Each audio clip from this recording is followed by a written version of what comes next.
So we're out in the yards today putting some protein patties down. Carrie's getting my smoker going, so I'll have smoke right smartly here. Just want to show you what I'm seeing down in the nest. You'll notice I have a new veil. My other one had so many holes in here, it was getting stung in the face. It was getting really annoying. The bees aren't really flying today. We're not seeing the flight like we did yesterday, so they're very crawly. And you know, so I stole this off another suit.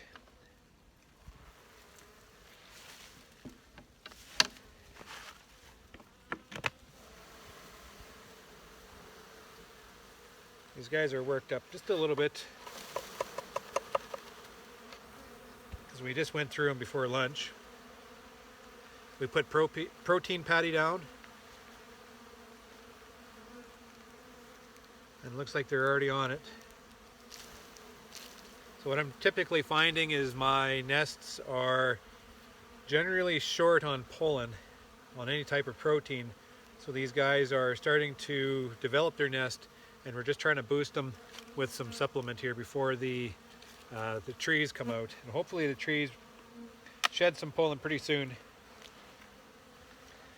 because these bees really need it. I just want to go down into the nest to see what the queen is doing,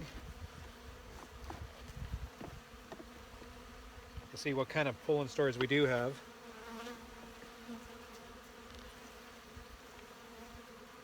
This colony has lots of honey on hand, which is good.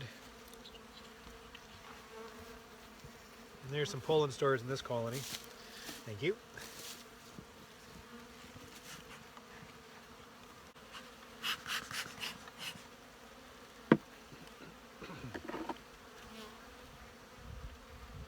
These guys have pollen on hand, which is good. So which should mean that they should be brooding.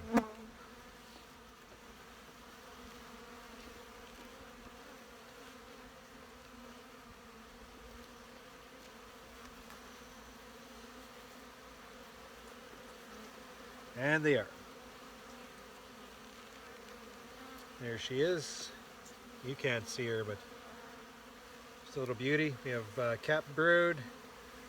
We have eggs extending all the way out like that. This side again, capped brood. Eggs all the way out, rimmed with syrup, like we're feeding them syrup now. So that's good. So she's a nice little queenie.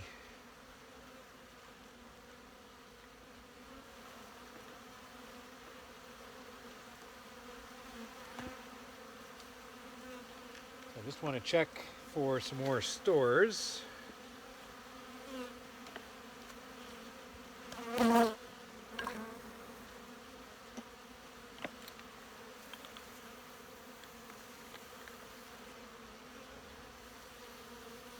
Eggs on this side, rimmed with syrup.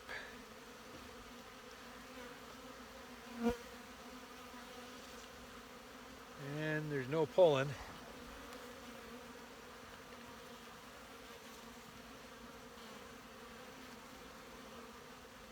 That queen has just started ramping her brood, her egg laying.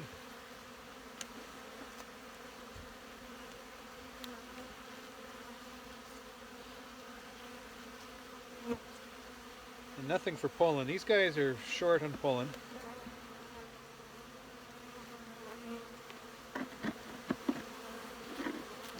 So hopefully they get the opportunity to get out and fly to be able to bring them some of the supplement that I have provided.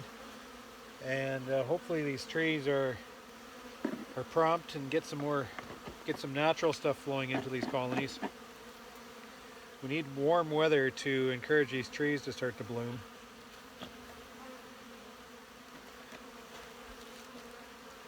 For the time being, they'll have to be satisfied with supplement we put on. So I'll check back in a few days to see how well they're taking that. So that colony looks all right.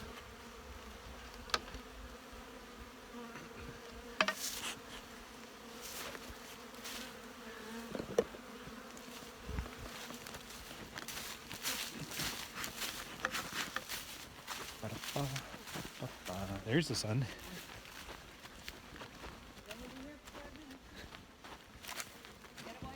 Yeah.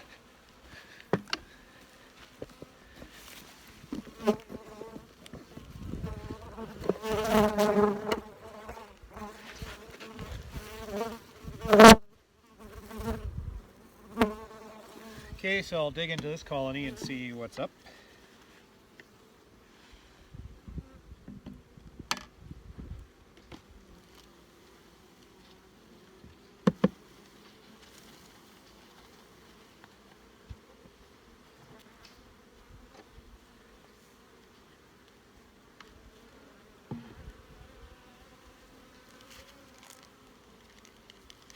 And they're all over the patty I put on. They're already chewing through the wax paper to get at it. The colonies aren't overly big, but there's enough bees in these hives to be able to get them to flip this nest over.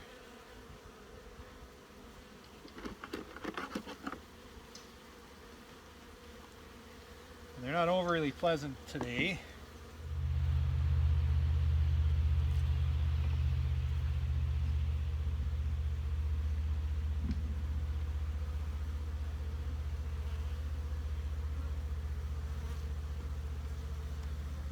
There's eggs on this side.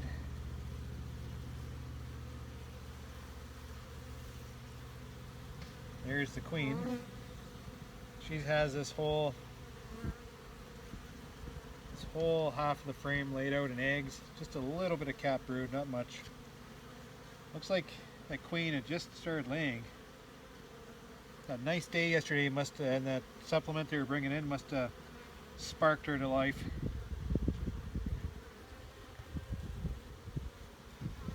Nicely rimmed with syrup, nicely rimmed around eggs. No cat brood, and not a stitch of pollen in these nests. So it's a fairly, it's a smallish type hive. They have enough bees in here to be able to develop this brood nest.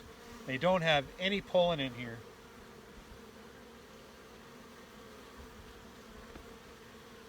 They need the protein to be able to develop, so we got to provide them this protein until these trees come out. So we give them these protein patties that we made.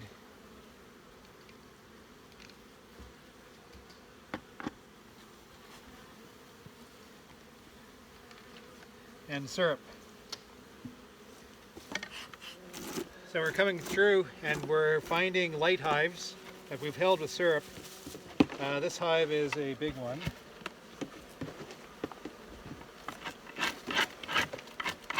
Count it 5 to 6 frames underneath.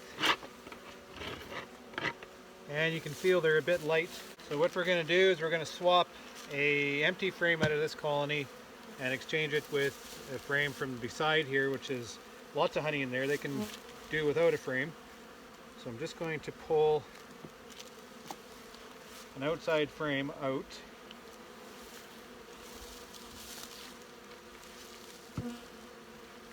And this frame has open cells, no stored honey, but they've already started storing syrup in here. So this frame has lots of syrup stored in it.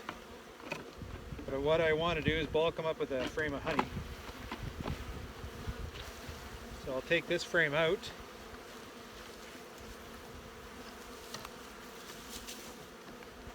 This colony beside it's a little bit smaller. And here's a full frame of honey. And I drop it into these guys just to bulk them up a little bit. So it's a good thing we put a pail of syrup on this hive, otherwise they would probably have starved out. So now this frame has nicely stored syrup in here, and I'm going to shift this right beside the small cluster,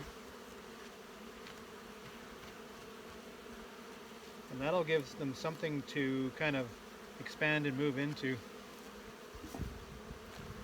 So this colony's a lot smaller here. It's probably 2.5 frames of bees, and I'm making sure not to split up the cluster.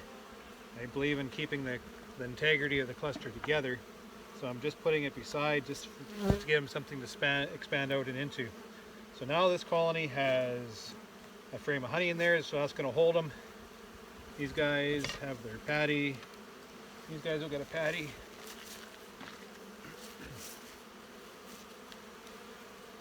Just want to drive them down because I don't want to squish the bees.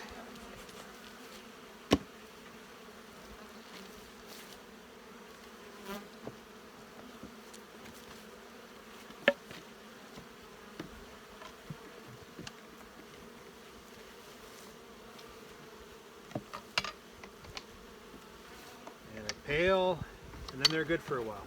So we're just working through the nukes. I'm working ahead, assessing and such. Carrie's working behind me with the patties and the pails. I'm caught up, so I just want to show you something that's going on here. See, I set these hives out and they didn't get a really good flight when I first set them out. We went around with pails, fed the whole apiary with pails just to hold the hungry hives till we got to them. And what happened was the colonies got out and made their cleansing flight, and as you can see, they pooped everywhere, including the tops of the pails. So then it rained the other night and last night, so it made just little puddles of poop on top of all of my hives. Little poop puddles. And these bees are now coming and they're drinking from the puddles. This will evaporate away eventually. But until it does, like this one's almost dry, the bees will have access to, shitty water. And if the poop has some kind of a disease in it, I've just transferred a gut disease throughout my entire apiary. There isn't a damn thing I can do about it. So you can see the bees come in here and they just drink from the top because there's readily accessible water. Bring it back to their hive, and they've just very effectively transferred whatever was in the poop to that hive, inoculating that colony with whatever disease that is, if there's disease. So it's these kind of situations that drives me absolutely nuts. I mean, we try our hardest, we work our hardest to work to benefit these hives, to give them what they need, to make sure that they can thrive. And yet one of my actions here has created an environment where I am effectively spreading disease throughout the entire apiary. And what the hell am I supposed to do about that now? So I'll just have to live with it. But what I'm going to do is I'm going to sample the bees within these hives. I'm going to send the samples away to a diagnostic lab just to see if there is any gut disease in these bees, to see what kind of nosema counts are going on. I'm looking for nosema. I have a feeling from my testing of my own, looking through the microscope, I'm not finding hardly any nosema, but yeast. So I'm thinking these guys have been infected with like a yeast infection. That's why you have some messy fronts in the front of the hives when they come out of the winter shed.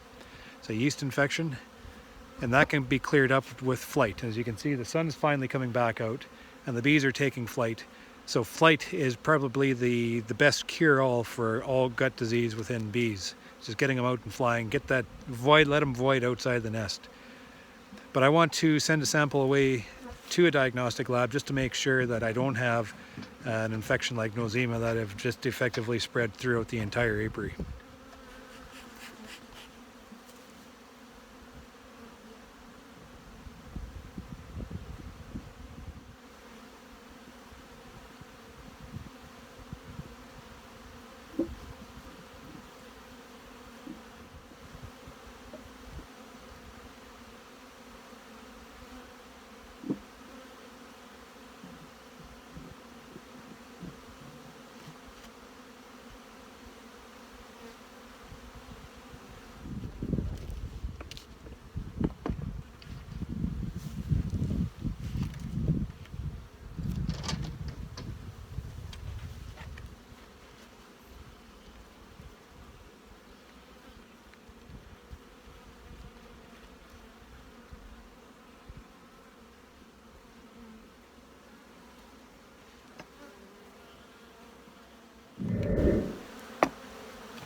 So we're just in from the bee yard.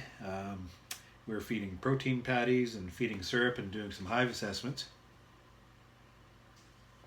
And then we're also taking samples for disease. So this is about the time that I determine how I'm going to put together my disease program. I'm sampling for varroa mite. And the way I do that is I take a sample of bees as close to the brood as I possibly can, because that's where the mites are. The mites are hanging out close to the brood because they want to get underneath the cappings to start their whole development and replicate. So that's so I cheat a little bit. I take my sample from underneath the cluster as close to that brood nest as I can.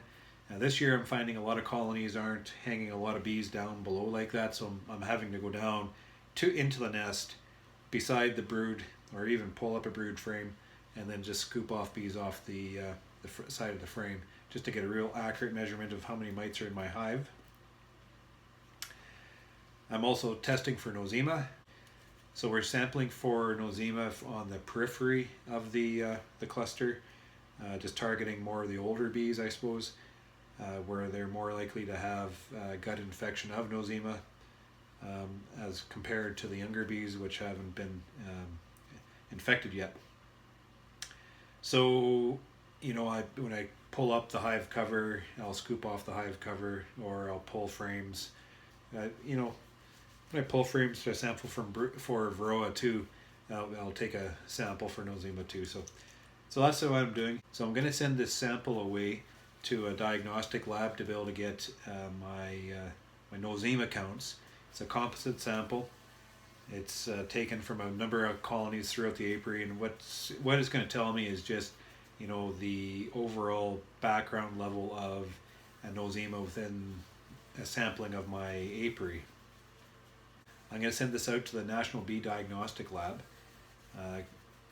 In Manitoba, the Manitoba Beekeepers Association has been lobbying the government to get a diagnostic lab at the University of Manitoba, and it looks like we're getting action on that, which is very positive. Just it's not established yet, and it's going to be like an offshoot of the National Bee Diagnostic Lab, just kind of stationed in Winnipeg.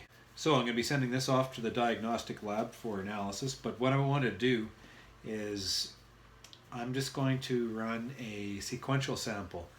Randy Oliver has developed like a technique of determining maybe more of an accurate field test on the infection within the apiary. And what it is you take 10 bees from 10 hives, and you look at every one of those bees and you look to see if there's nosema in that sample on a per hive basis. So for example, hive number 1, you're looking at 10 bees from that hive, and you're counting. If you look underneath the microscope per bee, and if you see nosema in that sample, it's a strike. If you don't see nosema in that sample, then it's clean. And let's say you run out of the 10 bees in that hive, if you're looking at 1 bee infected with nosema out of the 10, then the hive is pretty clean. If you find like 4 or more bees within that sample with nosema, then that hive is likely running into trouble with nosema infection. And so then you do that over 10 hives, 10 random hives, and you run the same kind of metric. If you have like one hive out of the 10 running a nosema disease infection, then you know your apiary is in pretty good shape. If you have 4 or 5 or more hives running severity infection, then you're in trouble, and you maybe should take some action. So what I'm going to do is I'm going to have taken some samples from my colonies. So I've taken a random sample out of 10 separate colonies. I'm going to take so I'm just going to run a test here on one of them just to see what my colony infection is in that one hive, and we'll take it from there.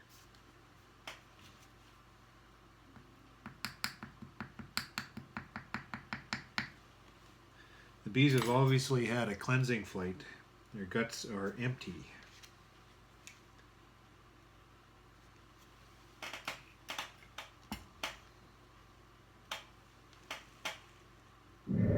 So that's 5 bees within the sample that I've found no nosema in.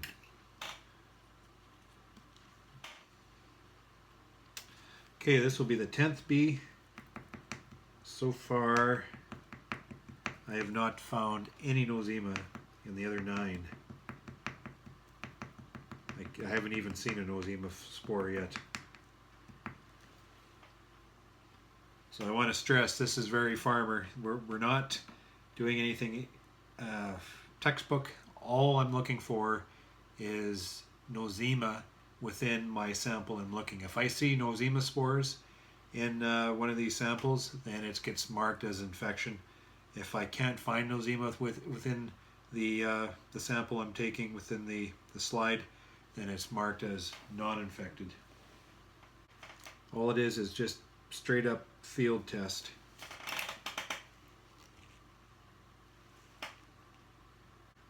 So I'm looking in, I'm seeing pollen, other debris. It's tricky, there's a bee hair, but no nosema. So that's 10 slides that I've looked at now, and I found no nosema, which is awesome. So I'm going to go through the other 10 samples that I've taken, and I'm going to, instead of counting 10 out, and if I'm not finding nosema, there's no use looking for through all 10 bees. If I can't find nosema within the first 5, I'll just adjust that a little bit for the sake of time. So I'm going to go through the other 10 colonies, and I'm going to see what I can find here.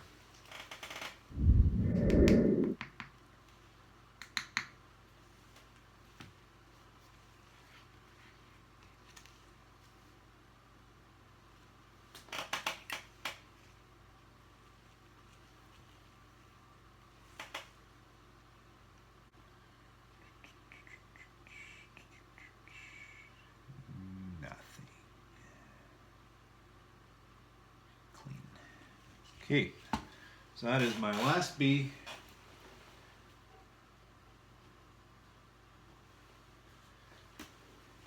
So my diagnostic here is pretty good. I've hardly found any nosema, and I'm looking at all 10. There's one hive that maybe had a little bit of infection and nosema. I found 2 out of the 5, but all the rest were pretty clean. So it looks like my hives are not suffering from a nosema infection at all. What I'm going to do is I'm going to throw all my samples together into a composite sample, send it off to the diagnostic lab, and see what kind of background nosema counts I get, and see how many hundreds of thousands or millions of spores they get within this. But according to my just assessment here, I'm expecting this composite sample to come back very low. So that's good news.